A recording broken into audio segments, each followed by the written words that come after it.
โอ้ยไปนอนเทิงแม่โอ้ยไอ้นุ่นบ่เอาเมียขึ้นไปนอนนำเด้ไอ้นุ่นใจไอ้นุ่นมอบเวียกงานเด้อในราชีดีสิงามเด้อเอ้าน้องไปนอนเทิงแม่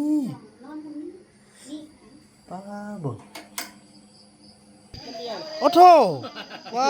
เอาไว้ก่อนจะได้บ่เมาเหล้าติย่างมาแต่ใส่หน้าบ่คันย่างลัดทางนั้นคือบ่ย่างซะน่ะโอ้แต่ละเครื่องอู้ออกมาแล้วใส่เออก็เลยอันนั้นสิไปนาเวนแล้วบัดนี้กายหันละเฮียนย่างมานี่โอ้ยกลับขึ้นไปเอาก่อนโดยแม่คันนี้ก็ลงพี่แล้วอันนี้ก็เป็นลีกมันโอ้ขนาดฟอร์ดเรนเจอร์เด้พี่น้องเห็นเนาะก็ยังค่ะพาโถ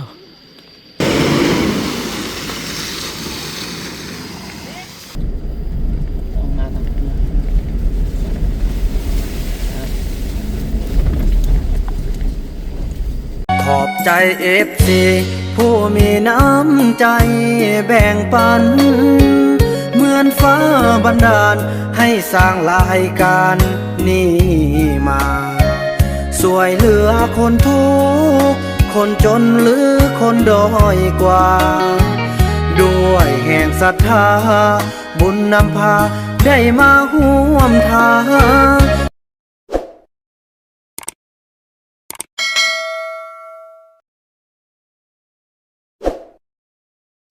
สบายดีท่านผู้ชมเนาะคลิปนี้ก็เป็นคลิปที่บ่าวบุญนำจะได้นำพาพ่อของอันบุญทรงเนาะกลับบ้านกันพี่น้องเอ้ยแต่ว่าพ่อบุญทรงก็อยากมาอยู่นำพวกเราก็ลองเบิ่งตัวจริงพอเพิ่นจะไปเคลียร์เรื่องเวียกเรื่องงานอยู่ทางบ้านเนาะเพราะว่าบ่าวบุญนำอยากให้มาอยู่เฝ้าเนาะเฝ้าไอ้ทรงแล้วก็เพราะว่าสร้างความลึงเคยให้เขาเจ้าอยู่ที่นี่อย่างที่ไรก็อาจจะ2-3 เดือนมาเลยพี่น้องเนาะแล้วก็จะเอาบัตรเอาใบแล้วก็ไปทำผ่านทางเมืองทางบ้านเนาะพี่น้องเนาะทุกอย่างนั่นแหละต้องเป็นไปตามหลักการพี่น้องเลยส่วนคือว่าแพทย์เนี่ยให้ทางไอ้ส่งไปเฮ็ดเวียกน้ำเคยไหลเนาะบุหัวไปหรือบ่ไปเดี๋ยวมองตัวจริงก็เนาะซาลีไปเวียกแล้วตี้ซาลีลูกซาลีไปเวียกแล้วเนอะไปแล้วเท่ๆโอ้เก่งไอยงอยู่เฮือน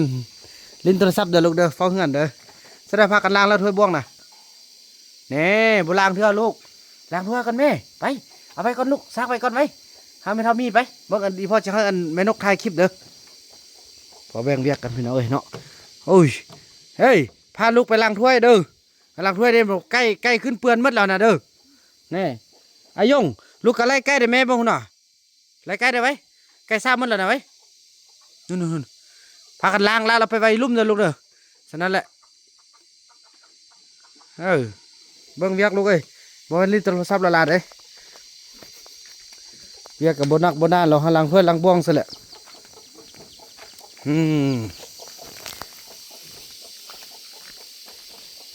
ไอ้บุญรอดเฮานุ่งซ่องแล้วบ่โอ้เสื่องไหมติ๊กนี่บอกแล้วบอกแล้วบ่ฟังไว้มากแต่ลูกกันบ่นุ่งซ่องเลยน่ะ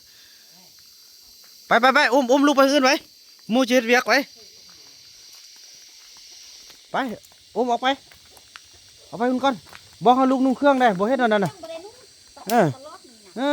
เนาะปะค่อยตลอดเพิ่นนุ่งมันก็บ่ได้นุ่งล่ะเพิ่นว่าเฮิงไปที่บ้านบ่ไปแล้วเธอไปใส่ไอ้ส้มเพิ่นไปใส่ไปแล้วเด้โอเคไปเกียมเฮานะเกียมเครื่องไอ้นู่นเกียมเครื่องโอ้เมื่อกี้สติ๊กมาลิ้นน้ำดีใจหักแพรกันนั่นโอ้พ่อเมียกันเนาะคืออย่ามาแล้วโอ้ลมเขาเนี่ยได้ก็เฮาแล้วมันคือว่าแล้วมันเฮือนก็อยู่ส่วนตัวแล้วดิแต่ว่าไอ้ส่งก็ตามแผนที่พวกเฮาเฮ็ดพี่น้องเอ้ยพอจัดให้ไปอยู่ทำอันไปเฮ็ดเวียกนำทางเคยไล่เดี๋ยวนี้เคยไล่ซาลีฮู้แล้วอันบ่เฮ็ดเวียกยังสั่งพวกอันซุปยาไล่ว่าซั่นโอ้มืดก็สูบนะตัวจริงก็แม่นมันเว้าแท้มืดแล้วก็สูบดื่นก็ยังสูบยาตัวจริงมันบ่เป็นสูบแล้วยามหลับยามนอนเนาะไอ้เฟืองนี่บ่สูบดิโอ้ดีขอบใจเด้อขอบใจ ดี เล่นเฮาก็ว่าขี้เหล้าบ่ได้ขี้เหล้าแบบ เกี่ยมเครื่องไอ้นู่นเกี่ยมแล้วเกี่ยมละอันโดนแล้วได้บ่เห็นบานนาแวนเนาะไปนอนจักคืน1 2คืนพุ่นละ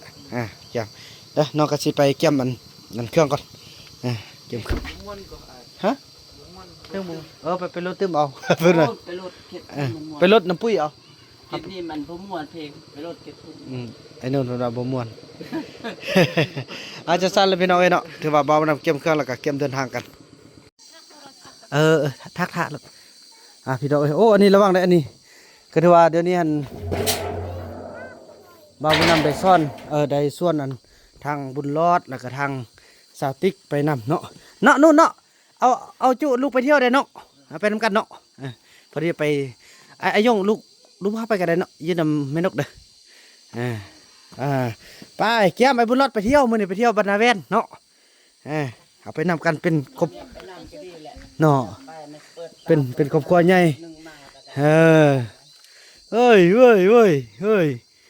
อันนี้ผู้ชายแต่ผู้ชายเชียร์กันเราเฮ้ยจังสันละพี่น้องเอ้ยเนาะเบิ่งไล่บ่ได้เด้คือว่าพี่น้องเพราะว่าบ่าวบุญนำได้สร้างแผนการให้อันบ่าวบุญนำจะเฮ็ดให้ทั้งสองผัวเมียฮักกันคืนกันเนาะเพราะว่าจะได้ไปแล้วก็ให้เขาเจ้ามีความผูกพันฮักกันนะเนาะแล้วก็จะเฮ็ดให้เขาได้อยู่ในครอบครัวกันพี่น้องเนาะบ่าวบุญนำจะจัดการในการที่ว่าล้มให้เขาเจ้าฮักกันอีหยังต่างแล้วก็จนอยู่กับคืนใดแบบเก่านะพี่น้องเนาะแก้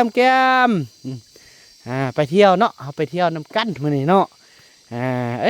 ไปเที่ยวบรรณาแวนนาสัมพันธ์ติดตามตอนต่อไปพี่น้องลุ้นๆเนาะว่าบ่าวบุญนำจะเฮ็ด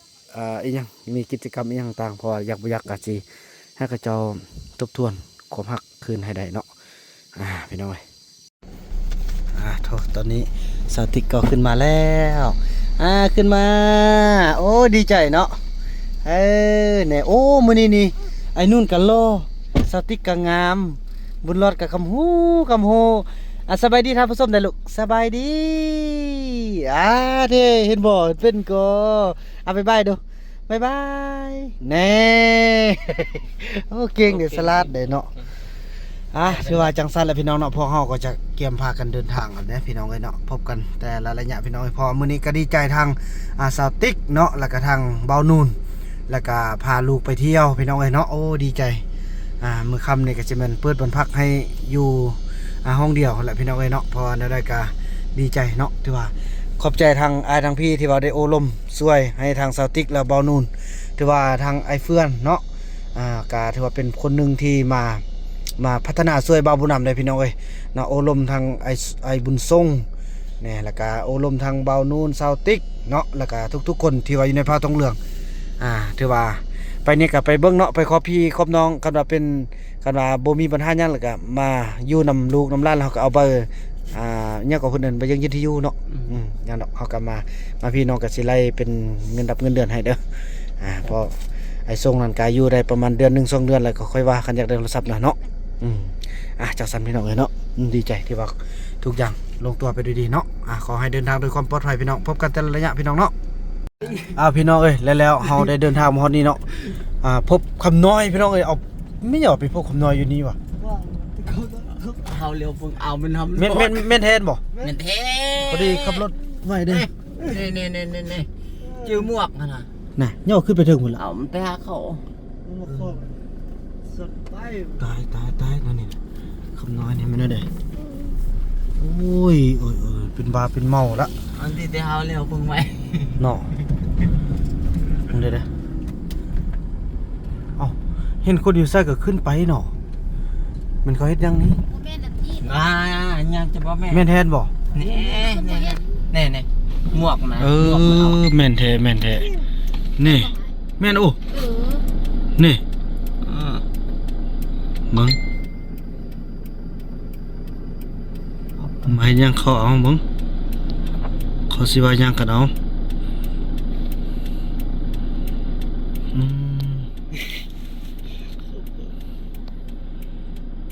ไม่อันนี้แหละน้อง อยู่พวกน้องไปคนเดียวมาคนเดียวจังซี่แหละอยากกินหยังเขาก็บ่ให้กินนี่เห็นบ่ เหล้า อ้าเฮ็ดแนวใดกินเหล้าแล้วเซตบาทนี่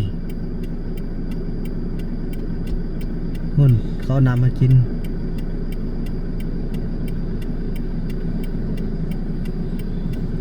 อ๋อเฮ็ดแนวใดวะ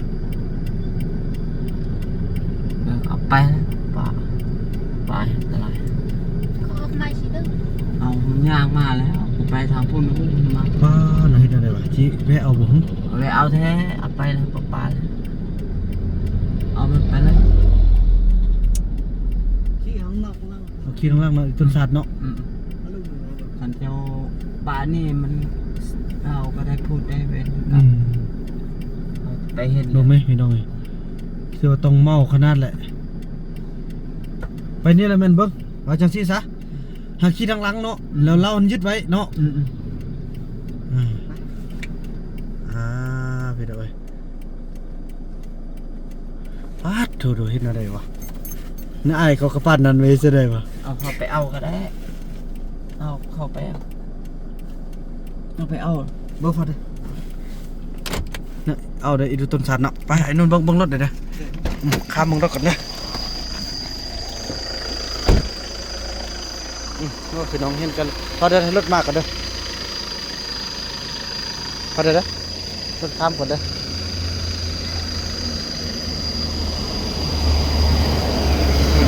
พอรถพอเด้อ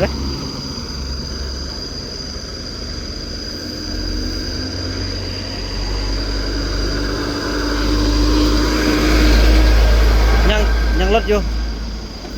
โอ้รถไล่คันโอ้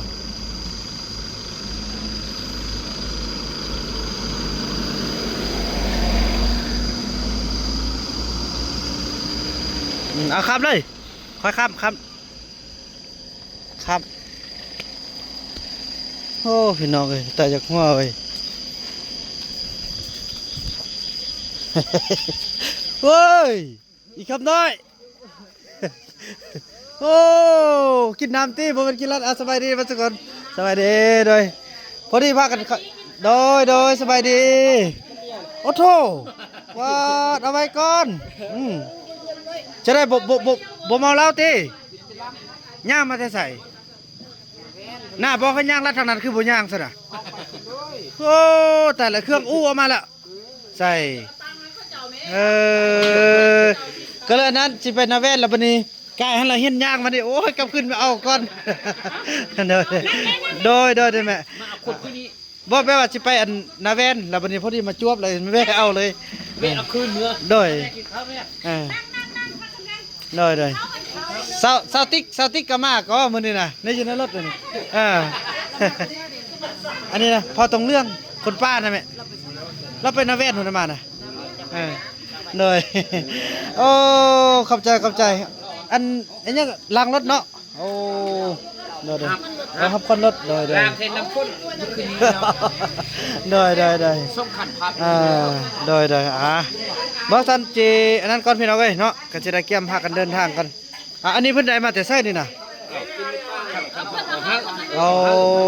โดยสันขอบใจเด้อพ่อแม่เด้อโดยแม่มาไปเลยมาไปนั่งกินข้าวเพิ่นกันไปเข้ามากินข้าวก่อนโอ้พี่น้องเอ้ยนะแม้แต่คนฮู้จักกันเนี่ยแม้แต่ FC พี่น้องเอ้ยไปจังซั่นแหละพี่น้องเอ้ยโอ้แล้วก็ถือว่าเป็นบุญอันนึงเดี๋ยวมาแวะกินข้าวเนาะพี่น้องเอ้ยเพิ่นรับคนรถพี่น้องเอ้ยเบาเนาะกับผู้แค้นพร้อมด้วยทีมงานกัน100,000กีบพี่น้องเอ้ยเนาะต่างหน้าต่างตากันหมดทุกคนพูนคำน้อยอยู่ข้างล่างเราแท้ยึดมาไว้แล้วเนาะบ่ว่าบ่ให้กินพี่น้องปัดโตกันกินนี่หมดแก้วรถแตกเลยมันจะทับจังซั่นเลยพี่น้องเดินทางต่อเฮาพี่น้องเนาะบัดนี้คงรถกลับก่อนพี่น้องการเดินทางมื้อนี้เนาะซาวติ๊กเพิ่นก็เอารถซาวติ๊กเพิ่นอยากกินน้ำปั่นบ่นู่นเพิ่นอยากได้ซุปไอ้ไปเลือกเอาไอ้อัดอันนั้นอันนั้นไปเลือกเอาเลยเอาเนี่ยอันตัวน้ำปั่นนี่เอาแต่ซองเด้อ1ซองซองเอามีเพือกบ่เอาเพือกอันจะเอายังบ่เอาโอ้หรือว่าเอาน้ำปั้นน้ำกันบ่ เอาซ้ำเอาน้ำปั่นซ้ำไปเลือกไหม วันแล้ว อันนี้เอาขนมเด้อกินอันนี้โอ้ไปกินแต่อันเราบ่ได้เรื่อง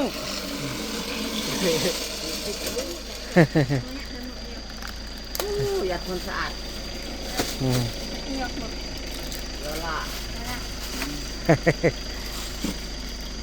ไอ้นู่นได้แล้วเนาะไอ้นู่นเนาะจังซั่นเลยพี่น้องเอ้ยสำเร็จ คุณอันนั้นนะ อันใดก็ คุณอันเอายังเนี่ย อย่าสูบ อย่าสู้ อย่าสูบมันเดียวเนาะ มืออัน อย่าสูบหนึง อย่าสู้ใน2,500 ยาขุดยาเผ็ดนี่ อืม อัน30,000แล้วเอาขนม1,500เอาอันนั้นเนี่ยนะ ขนม อันนั้นช่องหน่วยช่องแง่อายเป็นมาดู น้อย ช่องหน่วย7,000 ทั้งหมดอยู่47,000 โดยลี่เอาเลยติ๊กเอาไหมเอาแล้วก็ขึ้นรถเอาเลยมาขอคิวเด้อ 47,000 กีบพี่น้องเอ้ยเนาะ47,000 กีบคิวปินไปปินมาได้บ่นั่นได้แท้47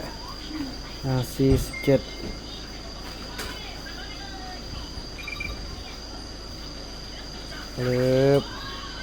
หน่วย10ห้อยพันหมื่นอันนี้ไอเด้อขอบใจคือกันพี่น้องเอ้ยกลับกันเนาะเดินทางต่อบาทนี่สติ๊กเพิ่นอยากกินน้ำปั่นจับดีๆอัดตู้เด้อโอ้อย่าไปทิ่มตัวนี้แม่บ่เก็บลงมาเก็บไปเมียนดีๆบ่ต้องทิ่มตัวนี้อ้วยไปลงมาก่อนบ่ได้ลงมาเนี่ยเห็นบ่เขาทิ่มขี้เหงื่อนะครับมีไปลงมาบ่เห็นเท่านั้นไปพุ่นไปทิ่มพุ่นดีๆนั่นนี่แหละอยู่ในเมืองบ่คืออยู่ในป่าเด้ไปขึ้นรถบัดนี้ต้องได้ซ่อนพี่น้องเนาะ อย่าเบิ่งหน้าแม่เว้ย มองหน้ามีปัญหาบ่คำหน่อยเด้อ จะได้บ่เข้านั่งได้เด้อนั่งเราตัดสินใจเองพี่น้องเนาะพออยู่ในมันก็จะมีคุณก่อนอันนี้เป็นบ้านปักซ่องเด้อพี่น้องเนาะเป็นบ้านปักซ่องพี่น้องเอ้ยที่ว่าเขาเจ้ามักเว้ามักว่าแหละพี่น้องเนาะคือว่ามาฮอดมาถึงกันเนาะจังซั่นเลยพี่น้องเนาะเดินทางพบกันต่อไปเด้อตัวพี่น้องเอ้ยผ่านมาเมื่อกี้เกือบบ่ไหวเนาะเกือบบ่รอดพี่น้องเอ้ยฝนพอดีตกนะเบิ่งอันนี้เฮาสิรอดอยู่วะบนยากที่ว่าเมื่อกี้นี่ผ่านไปแล้วพี่น้องเอ้ย ตู้ก็ยังรอด บ่แม่นรถตู้เดี๋ยว Fortuner โอ้นั่นมีสบายบัดนี้นะอันนั้น Fortuner โอ้มีรถค่าแล้วขนาดนั้นน่ะเห็นเซตบาทนี่ Fortuner มันมี4 วินเนาะคือเฮามันบ่มีเด้ อันครับ เนี่ยบ่ยากแต่ว่ารถนี่มันจอดมันต้องมีอย่างสักอย่างเลยนี่ เสิร์ฟเขา โอ้รถเงี่ยงแท้แม่นเซตบาทนี่ เอากลายเป็นยังไงก็ได้ บ่ได้ วิทธาเอาผู้วินลากอันนั้นโอ้แม่โอ้ย คันนั้นรถ Ford Deluxe เลยหั่นน่ะ ฟอร์ดก็ถึกฟอร์ดมันฟอร์ดบ่เก่ง Ford Ranger นี่ เป็นพระก็คงเก็บของเก็บเพชรนี่คือลูก รถตัวไหนรถอันข้างหน้านะ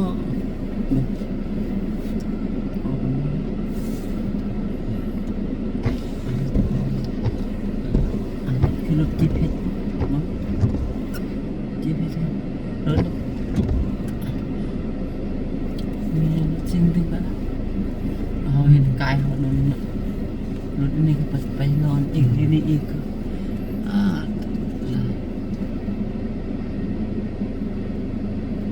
โอ้ฝุ่นบริโตขนาดรถ Ford ก็ยังคาเลย รถตัวนี้มันเล่นแล้วมันสิลักเนาะเล่นใบพุ่นน่ะ บ่ฮาต้องไปสังเกตมันดีๆกัน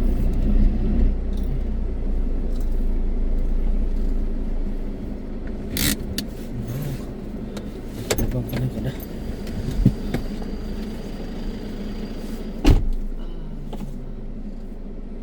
ในบัตรตัวครองอีก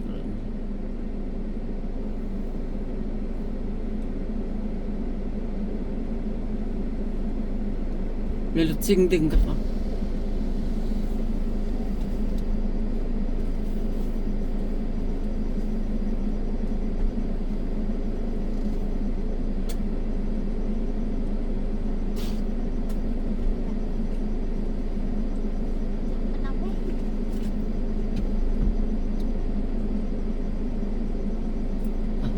ขาด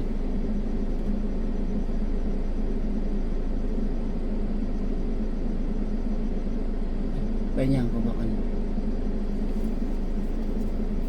ไปยังก็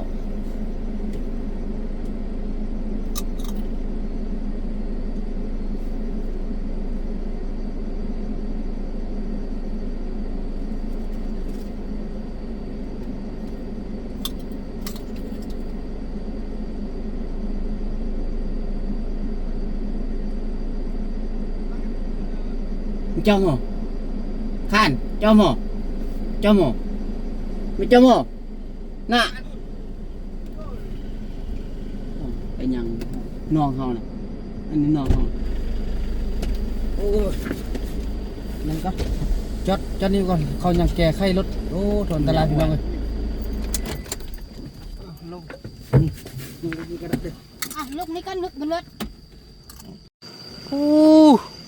ฝนตกหากก็แล้วไหมพี่น้องเอ้ยนี่โอ้รถคันนี้ก็เจือเข้าไปนี่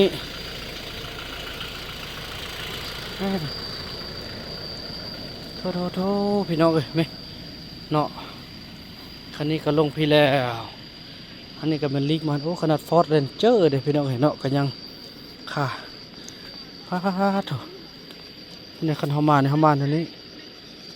มาแนวนี้บ่ตัดเข้าแนวนี้ก็กระจกประมาณนี้มาเตี้ยวเนาะตอนนี้ไปบ่ได้ละโอ้โห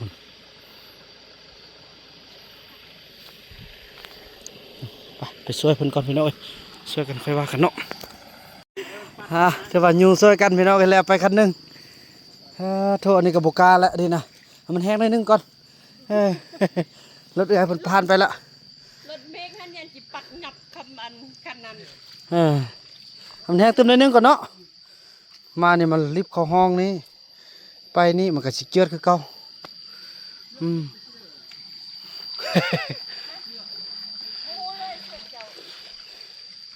ให้มันแห้งนิดนึงก่อนพี่น้องบ่ไหว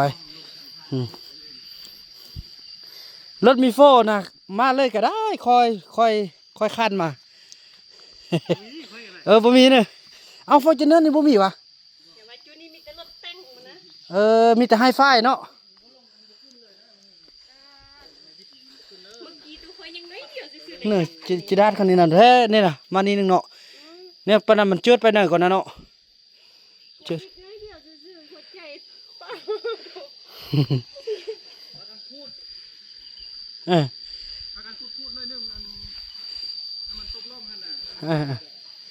เมฆเหาะนี่ได้บ่ได้ไหมลงฟังนี่อ๋อบ่เลือกดอก บ่เสียงบ่กล้าเสียงเลยนี่ มันแห้งแล้วดิ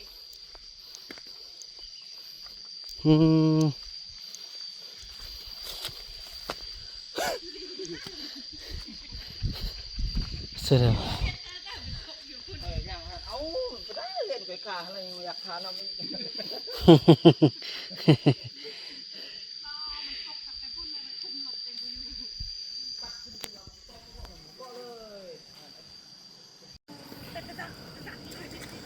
ตอนนี้ Fortuner เฮาไปก่อนพี่น้องเอ้ย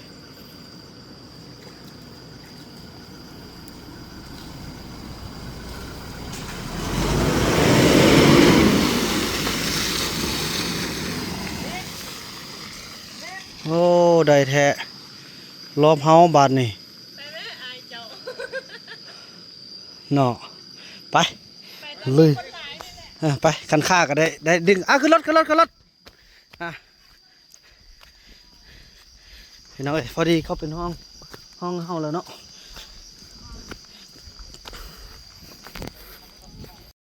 พี่น้องเอ้ยบ้านนี้ก็รอบในห้องแล้วเด้ เฮาก็สบายบ่เป็นหยัง ขอปลอดภัยเด้อ เอามาต้องมาต้อง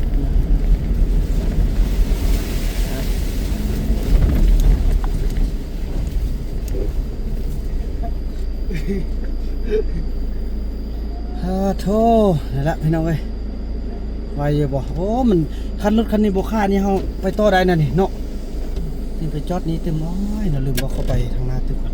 มันจะมีปัญหาฟรีอยู่นี่แหละนี่โอเคแล้วขอปลอดภัยเด้อขอปลอดภัย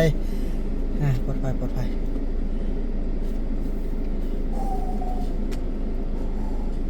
อีบุญรอดให้ยังลูก อันนี้ก็จำเถื่อน ขึ้นโลโอเคโอ้ก็มีปัญหาได้นี่นะนี่ตีถ่ายในนึงเนาะ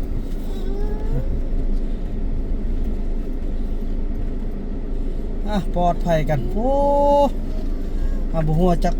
กอุปสรรคพี่น้องเอ้ยเนาะส่วนรถคันนั้นก็ค่ายคันแล้วพี่น้องเอ้ยมองให้เขาจับไปใกล้ก่อนเฮาจึงค่อยไปนำหลังโธ่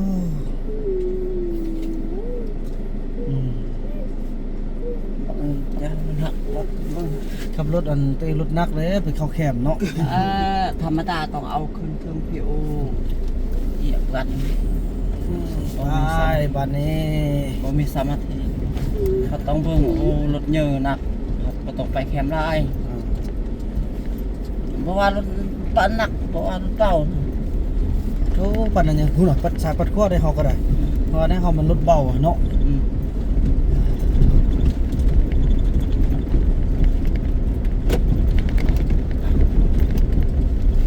คงจะบ่เป็นหยังแล้วบ่บาดนี้ บ่มีละมีแต่หมออยู่หน้าแว่นคนเอาบ้านเขาตะกี้ใครขับรถป้าตะกี้ทางมันก็ขึ้นอันนี้ตะกี้อันนั้นรถจุฝรั่งฝรั่งเข้าไป เคนิกเอาแด้ได้นี่คันบ่ทึกบ่ขับทึกจังหวะนี่เอาแด้ได้นี่เฮ้ยจ่อเข้าไปใกล้กับพอเฮามันมีแห้งทางเฮานะเฮามันอาศัยฝีมือเฮานะบ่ได้ใส่อันความหนักความนั้นของรถได้เฮานะขนาดรถ Ford 4อัน4 Win ก็ยังขาดจะได้ยูพี่น้องเมื่อกี้เนาะ เมื่อกี้เขาไปทำเอ็ดเขาไปยุ่งเลย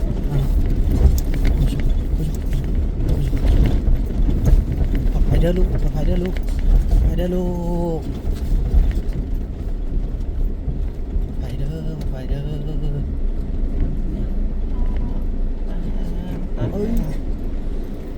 เป็นยังไง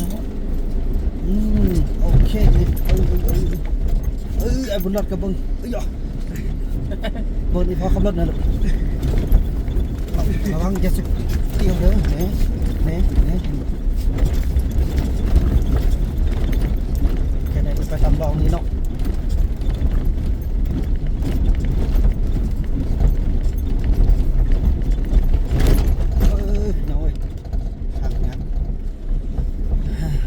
พี่น้องเอ้ยสั้นๆเดินทางพบกันแต่ละระยะพี่น้องก็น่าจะแค่นั้นแหละวันนี้แล้วเขาก็มาฮอดบ้านฮอดเฮือนเป็นเฮือนอยู่แต่ว่าดินอื่นเนาะ นี่เขาบอกเอา เบิ่งใส่เอาอยู่เทิงหมดนะแล้วทางขึ้นทางใด มันมีแล้วพุ่นพุ่นแล้วทาง โอ้ขึ้นทางพุ่นเลยสั่นเด้เนาะ ไปจอดไปอยู่นี่ เราเฮ็ดแต่อาชีพนี้บ่อยู่นี่แล้วก็แก้ไขเวียกเบิ่งเนาะแต่ว่ามื้อนี้เราสินั่นเด้อสิได้ไปเบิ่งบ้านพักเปิดบ้านพักให้ไอ้นุ่นก่อนแล้วน้องจะไปนอนเฮือนในบ้านนั้น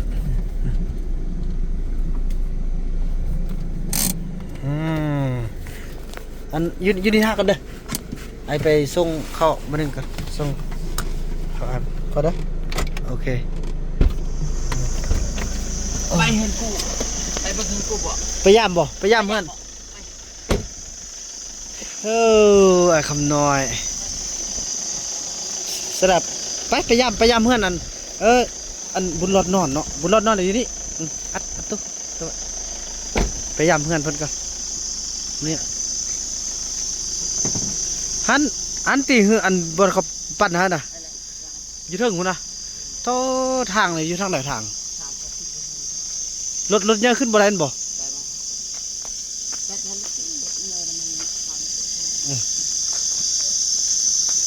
ไปเบิ่งเมียเพิ่นมาแล้วบ่มื้อนี้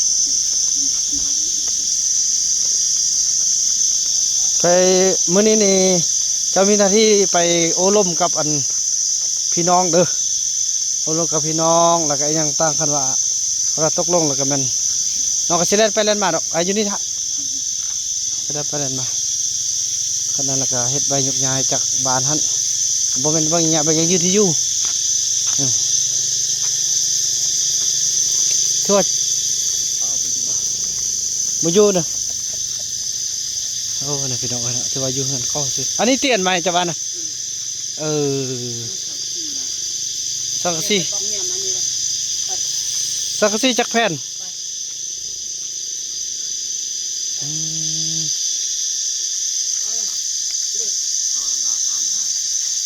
โอ้เฮ็ดยังนี่อาจี เราคันเบ็ด ไปบอกเนี่ยเลย อันนี้ลูกสายเนี่ยไปไม่ต้องไปมาอ้วนอันนั้น ไปคำนั้นเขาไปนั่งลิ้นไหน ไป ไปบอกแม่มาหาพ่อมานึ่งไปนี่พี่น้องไอ้เนาะครั้งที่2แล้วละ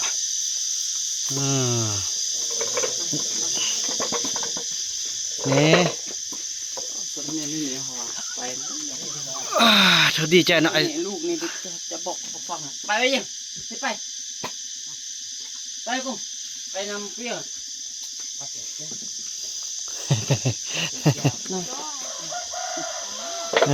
นั่งได้คำนั้น พอเรามาไปได้ดูอยากสุดเลยว้าวนี่ แล้วคันอันคันเฮือนนี่โพดมันเราสิพาลูกพาเต่าไปอยู่ไสไง ไม่แต่เขาคือว่าคันเขาอยู่เนี่ยปุ๊บเอาไม้ตัวนี้เนาะเอาไม้ตัวนี้แล้วไปปุ๊บอยู่ถึงนะไอ้ดินเขาจองได้แล้วไม้เนี่ยเขายังหาพื้นที่ประมา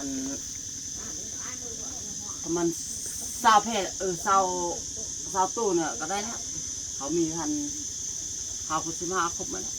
หาคน10ได้18ตู้เศร้าก็ ลองเบิ่งจริงเนาะว่าเพิ่นสิตกลงกันว่าจังใดอีหยังต่างพักผ่อนก่อนพี่น้องเอ้ยเนาะถือว่าเนาะพี่น้องลมเรียกลมก็ถือว่าให้ทางสองพ่อแม่เขาเจ้าลมกันแถวเฮาก็สิไปซอกบนพักก่อนพี่น้องเนาะซอกบนพักก่อนแล้วก็พักผ่อนเอาแห้งก่อนพี่น้องเดินทางมาแต่เช้ามันโทรหาเสี่ยวเบิดนึงก่อนเด้อพี่น้องไปเอาเครื่องก่อนเนาะไปจังซั่นแล้วพี่น้องเอ้ยเดินทางพบกันต่อไปพี่น้องเอ้ยก็ถือว่าพาสาวติ๊กพาไอ้นู่นพาเบาคำน้อยพาบุญรอดไปโลดเที่ยวบ้านนาแวน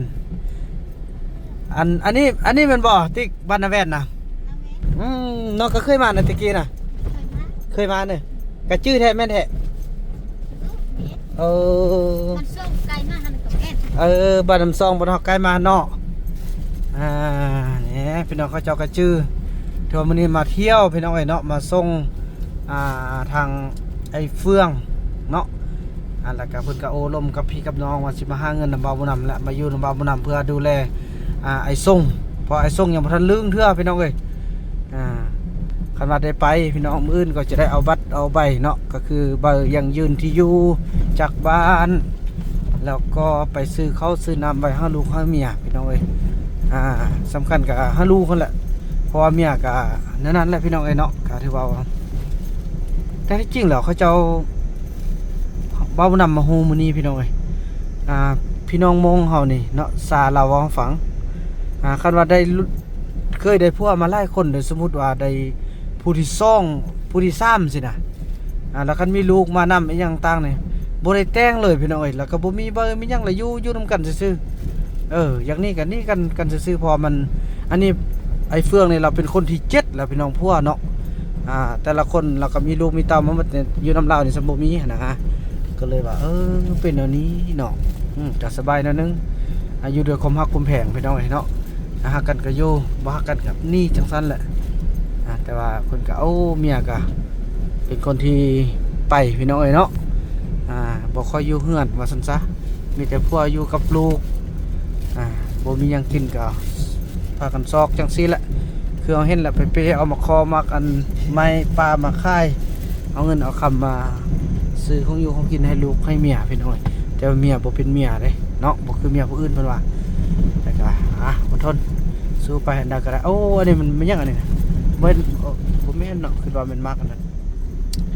ถือว่าต่อไปเฮาก็จะได้ไปอันนั้นพี่น้องเนาะไปเปิดห้องพักผ่อนก่อนมื้อแรงจึงพาเขาเจ้าออกไปกินข้าวแล้วก็แล่นเบิ่งเวียกเบิ่งงานเบาบ่นำจะเอาเปิดป้ายอยู่ห้องก่อนเปิดจาก2ห้องนึงก็เบานูนเบา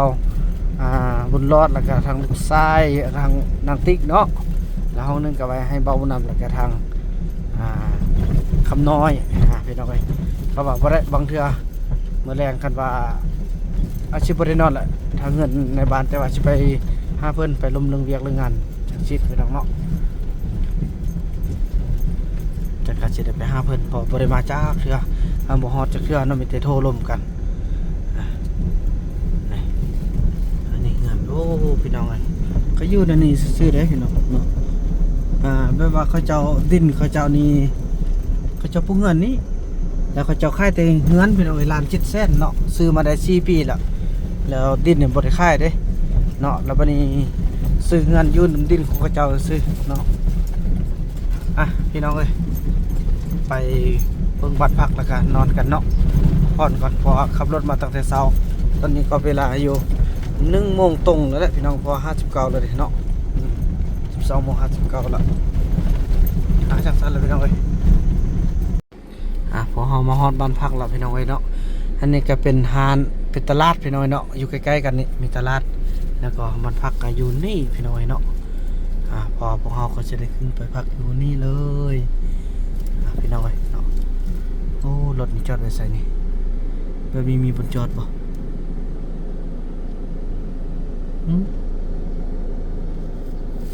มันจะพวกเฮาเขาเจ้ากันได้เขาเจ้ามาเปิดห้องให้กันเนาะ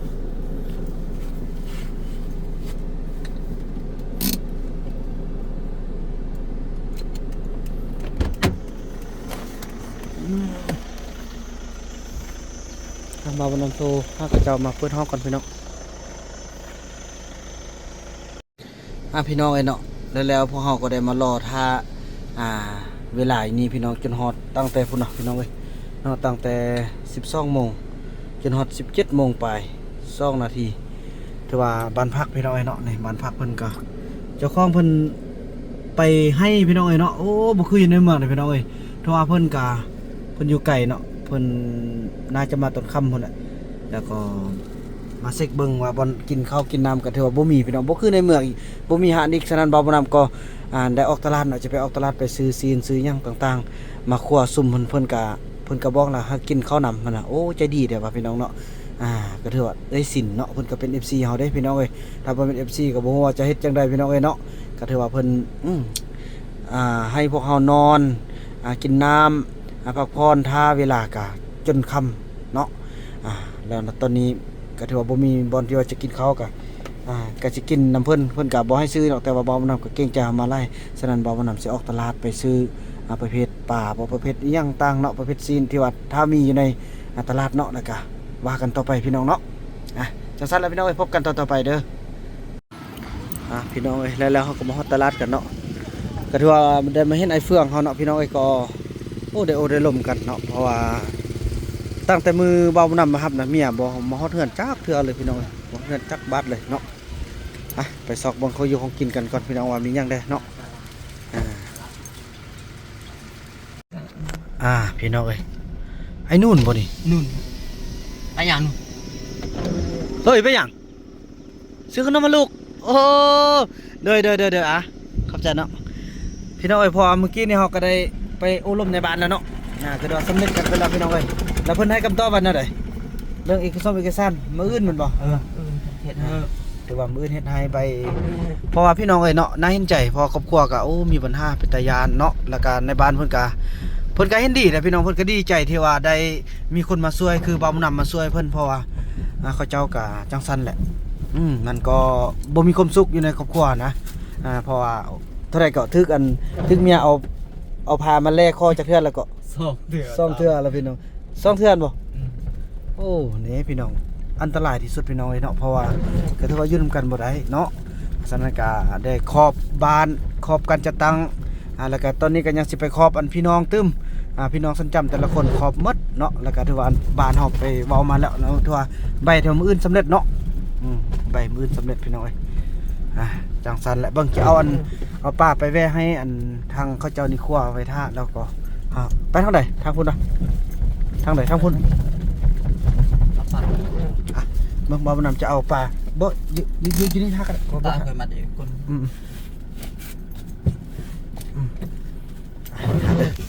ไปเอาปลามาให้เพิ่นก่อนแล้วก็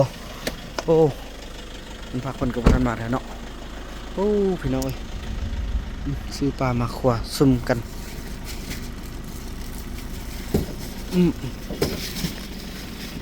พี่น้องเอ้ย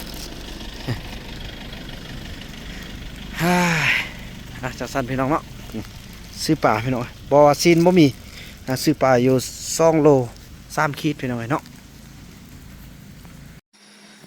พี่น้องเอ้ยเนาะแล้วก็โอ้พี่น้องค่อยคำยำมืดกันละเนาะก็ถือว่ากินข้าวกินน้ำจากเฮือนของทาง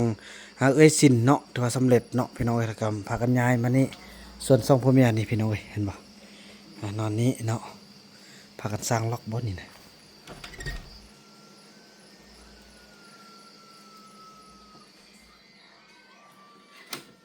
เอ้ายังนอนซะนี่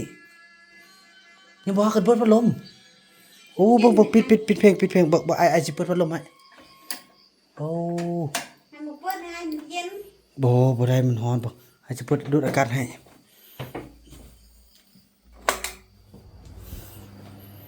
โอ้เอาบ่เปิดพัดลมเอ้ายังบ่ให้กันนอนเถิงพี่โอ้พี่ไปนอนเถิงแม่โอ้ยไอ้นุ่นบ่เอาเมียขึ้นไปนอนนำเด้ไอ้นุ่น ใจไอ้นุ่นมอบเวียกงานเด้อในราชีดีสิงามเด้อเอ้าน้องไปนอนเถิงแม่ นอนตรงนี้นี่ ป้าบ่นอนนั้นพัดสิมันจึงเย็นบ่ทำมอดเด้อจึงเย็นนี่อันนี้โอ้เด้อมันดึกๆมาแล้วนอนพี่เด้อมันได้บ่นอนนำลูกนำผัวบ่ได้ตินั่นนี่น่ะ นอนคนละบ่อนบ่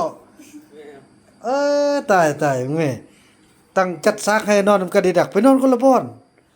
บ่นอนนำผัวซ้ำ นอนอยู่ที่ว่า บัดเขาเข้าห้องน้ำเด้เอาเฮ็ดนั่นน่ะเอา ไปเข้าห้องน้ำได้มันคือหั่น ผัวเมียกันก็นอนนำกันโอ้ นอนก็นอนลาบ่เฮ็ดหยังก็ได้สุดว่านะ แม่บุญรอดพามานอนนำพ่อไปฮะ นอนอยู่ที่แล้ว ว่าตั้งวางแผนดีๆสุดท้ายมาเกิดแล้วนี่นะ ตายไอ้นู่นก็บ่ซะได้ ไปน้องขึ้นมานำพ่อไป นอนเทิงเฮ็ดหยังก็บ่เป็นหยังนะนอนเทิงเถิดมันบ่นั่นจะน้อยเขาจิตลงห้องน้ำเหยียบถึก มื้ออันอาสิพาไปย่ำมันเขาอีแม่กับอีพ่อเป็น FC ของก่อนนี่เพิ่นติดตามได้พี่น้องเอ้ยน้องเพิ่นติดตามบ่ได้ว่าสุดท้ายเพิ่นก็ได้พบได้พอกับพวกเฮาเด้แน่โอ้บ่เกินแล้วพ่อมันเกินแล้วยังฮะเด้อกันบ่ต้องอ้ายเด้อบ่ต้องอ้ายเด้อ อ้ายก็หมดไฟฮะ คันอ้ายละหมดไฟเด้อ